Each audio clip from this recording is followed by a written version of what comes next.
ये जो हमने सब्ज़ मिर्च और धनिया लिए का काट के छुरी से काट के, तो उसका हम चटनी बनाएंगे।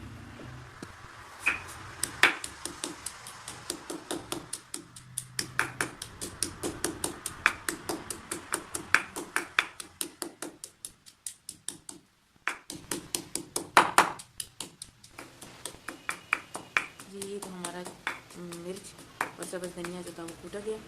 अब इसमें हम डालेंगे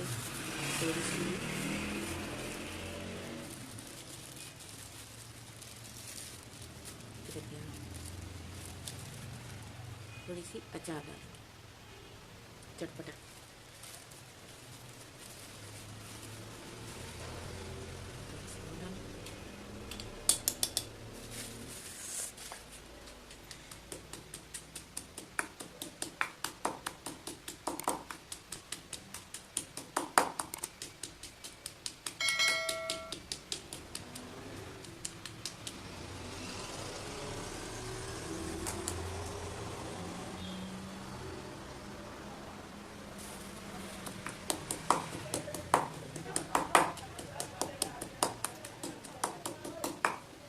अब इसमें थोड़ी सी नमक डालेंगे, हल्दी जाएगा।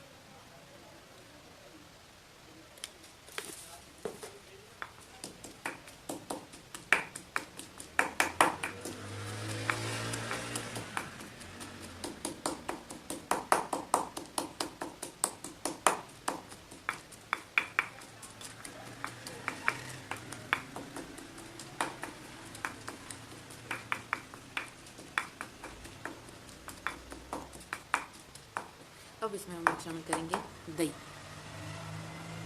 ये आ गया हमारा दही।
ये लीजिए हमारी चटनी तैयार।